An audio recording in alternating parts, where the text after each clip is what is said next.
Good morning! Good morning!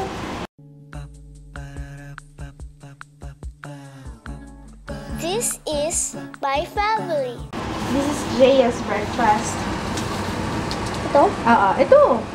Hiniwalay ko kasi meron kaming farm fresh eggs. Ito yung, ano ba yung isa? White something. Sa egg. And kay Jaya din pala, ha? Pizza egg. Pag sa omelette, gusto ko yung may cheese. I like everything with cheese. Ikaw, Jaya, you like everything with cheese? No? Kapili. Yung isa dyan, farm fresh eggs.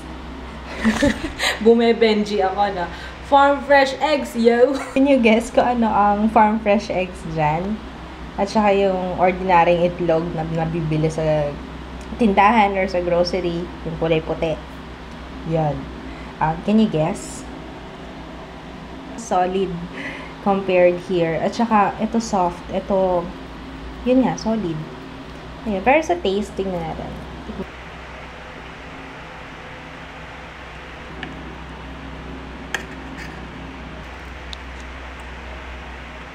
At mas masarap yung nasanay lang ako. Mas malasa yung hindi farm fresh eggs. Kasi mas sanay yata ako. Ang mahal naman kasi ng farm fresh eggs. Diyos ko. Yung 6 pieces, makakabili ka na ng sobra pa sa isang dosena. Bakit kamahal? Nung bata ako, meron kaming si mommy ko. Nakakatawa kasi mommy. Kasi si mommy meron kaming mga inahin, may mga manok kami sa bahay. Nakakatawa lang yung nanay ko. Akalain mo yung ganung itsura nagpi-breed ng manok. Ayun. Tapos I remember one time, meron kaming manok na tawag namin doon sa manok na yun, tibo. Kasi every time na lumalabas si mama sa morning para pakainin sila, patukain sila, nililigawan niya si mama. Diba pag nililigawan ng manok yung kapwa nila manok, yung parang yung pakpak nila, parang sumisipa sila. Parang yung sa mga nagmamotor. Diba? Pag start nila yung motor, nagsisipa sila. Ang ganda ng example. Labas ni mama, talaga nililigawan niya si mama. Ang weird niya. Tapos, pa siya, tumitilaok siya. Yun ang kakaiba doon. Wow. Oven fresh hot roast. Asan yung gravy? Ayun, konti. Bango nga. Bumalik na pala si Wally sa Itbulaga. Kasi papatawan-tawa. Ang idol niya si Wally. Okay lang yung love. Tuntua si Papa eh. He? Hindi ko kasi napanood yung yung scandal. Ewan ko. Hindi ko nakita ko lang yung picture pero hindi na ako hindi ko na pinilit na panoorin kasi hindi ko nagustuhan yung picture. Mami nagtatanong, saan daw ako date sa Valentine's? Wala na mga kaibang makukuhang reaction sa'yo, maliban sa alaki siya mo. Tumataba ka. Surprise?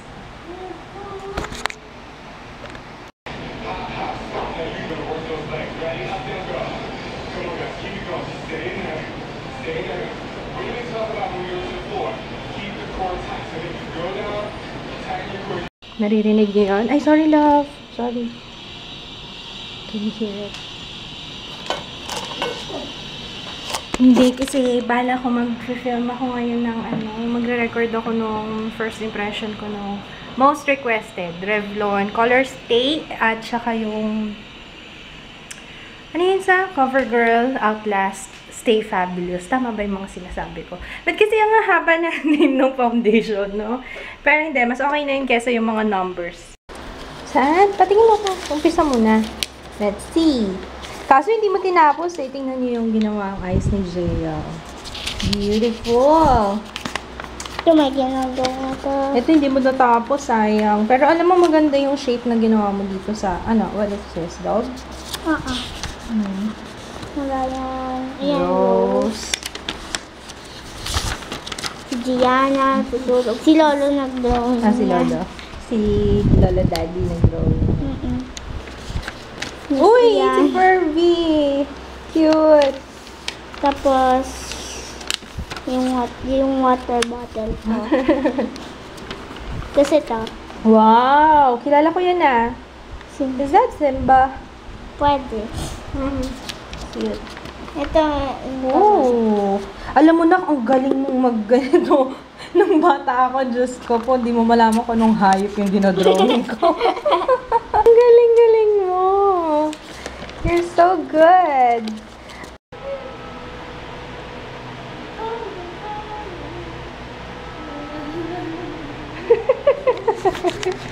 Kanina mo kumakanta ng Love on Top. Maganda yung aura mo ngayon na ba? Kanina pa siya, mula na pagdating niya, hinaham niya na yung Love on Top. Baka yung tono eh.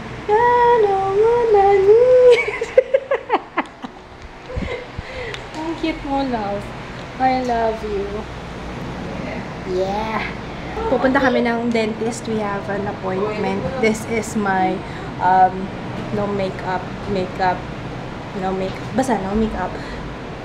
And I did this 20 minutes. Ang tagal. Ito lang. Natagalan ako sa eyelashes ko eh. Kasi gagamitin ko sana yung Sansan. Kaso, since nasa dentista ako, baka maamoy. Nakakahiya. Ano ba yung tumal sa kinamay ko? Hindi na ako nag-lipstick. Ginamit ko lang yung EOS kasi nangangal lang naman ako dun. Magsasign pa si Papa ng details, something.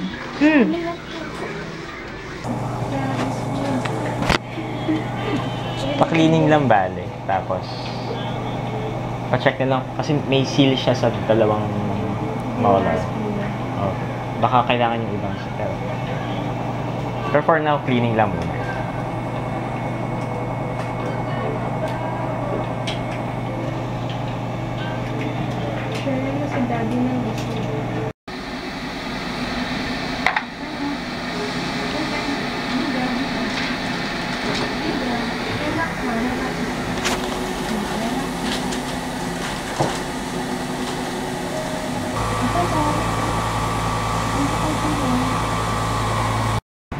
First time mo siya may injection na sa teeth para tanggalin yung milk teeth.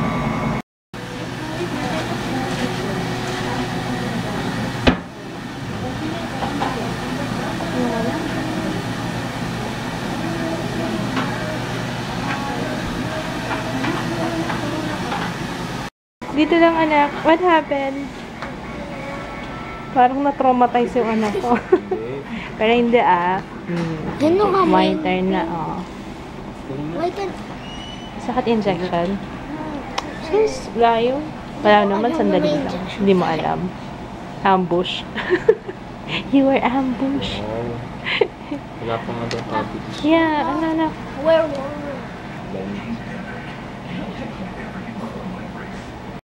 Nagsasorry siya sa akin kasi inubos niya na yung ice cream. Okay lang, baby. You're doing mama a favor. Ilang calories din yan. Pero, sabi kasi ng dentist sa kanya, ice cream daw siya. Ayun. Akalain niyo ba, I have 9 cavities. I have 9 teeth na marami daw cavities. Tooth decay. Yeah, tooth decay. Akalain mo yun. All the while, akala kong ganda-ganda ng ngipin ko. Tapos yung pala 9.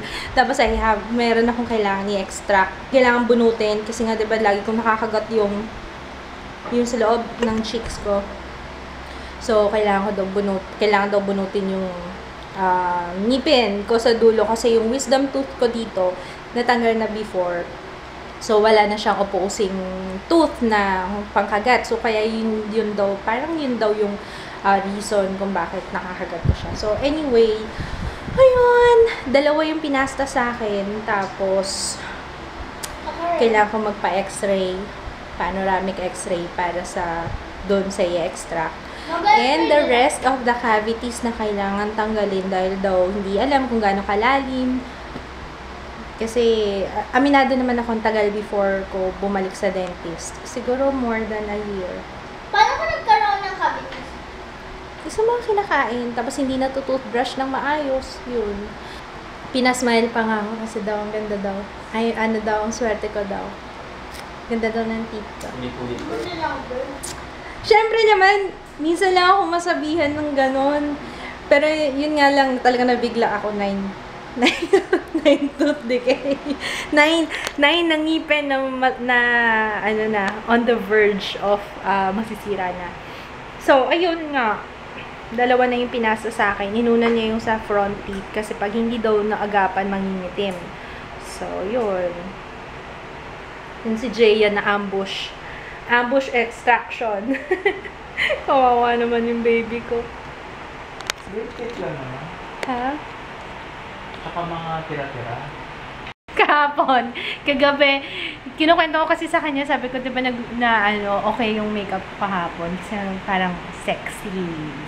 Charva. Sabi ni Baba, bigla siya dun sa makeup ko. Pero pag may mga tinitingnan sila sa magazine, ng mga sexy, ganun ang makeup. Kagaya ng, yung sine-check mo kahapon. Tama na. Ano yan na? Kwento mo nga. Kwento mo, ano nangyari?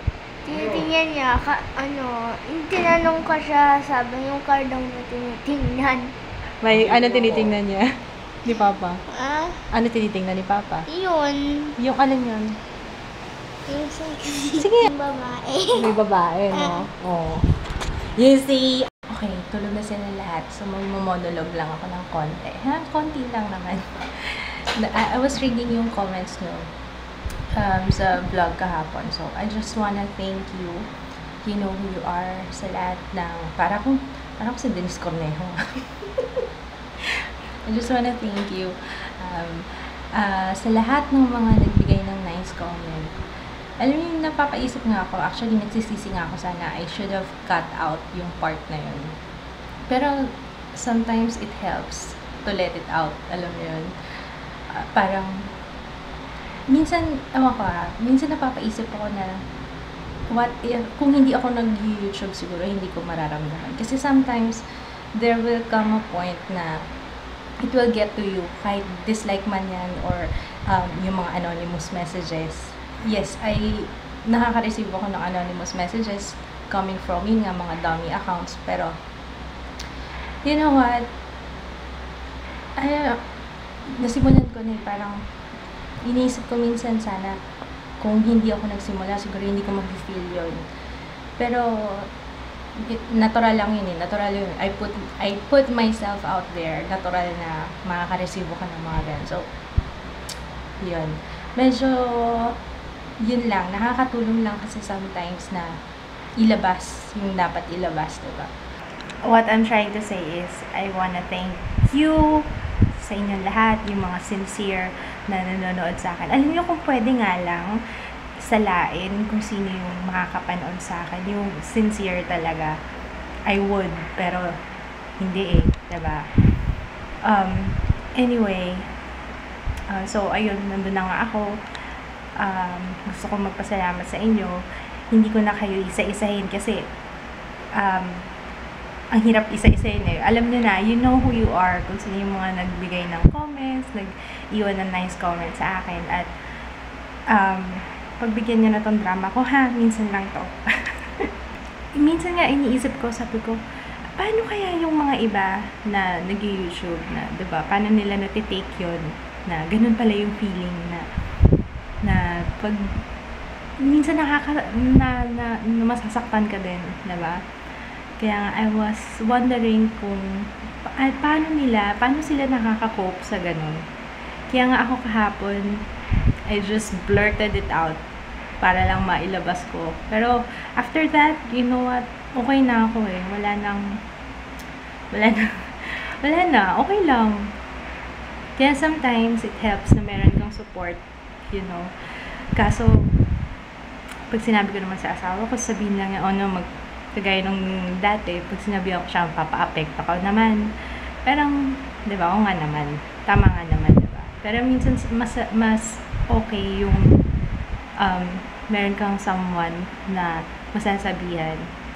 Pero, ayun, nandun na nga ako.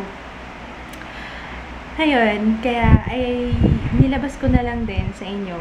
You know what, hindi ko nga kayo tinatrato as is ayoko nga nung term na yun eh. Ayoko ng term na yun. Para kayong mga invisible friends ko na alam niyo bang almost lahat naman ng comments yung nababasa ko. Lahat, halos lahat kasi may notification naman yan eh, lumalabas yun sa phone ko. So every time na may comment ako nababasa ko yun. Although sometimes hindi ko na kayang isa-isahin pa na sagutin. Kasi syempre alam niyo naman pag nanay, we have a lot of responsibilities, diba? So, yun. Basta, I'm very thankful and blessed sa inyo, sa inyong lahat. Kasi, pinapalakas yung loob ko. Kasi minsan din parang, there will be, ewan ko, siguro kahit sino naman eh, there will come a point na parang tama na, you know, parang ayaw mo na. Pero, parang naging part na rin kayo ng buhay ko. I've been doing daily vlogs since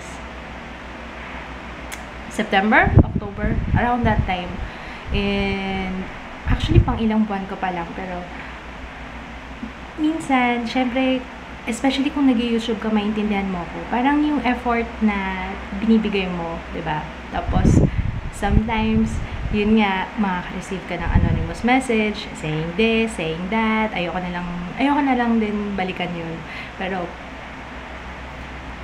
inisip ko na lang lagi, baka hindi lang maganda yung araw niya, baka he or she is having a bad day, kaya nasabi yun. Pero, basta nagpapasalamat ako sa inyo kasi it helps na ilalabas ko.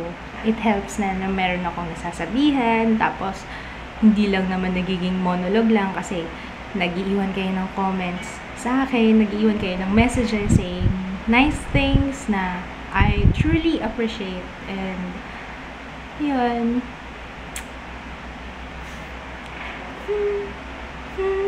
tama na nga, ang drama ko na. So yun lang, have to say goodnight na kasi marami pa akong trabaho. Monday kasi ngayon. So, good night! Sorry sa drama. Pasensya nyo na. Good night. Bye!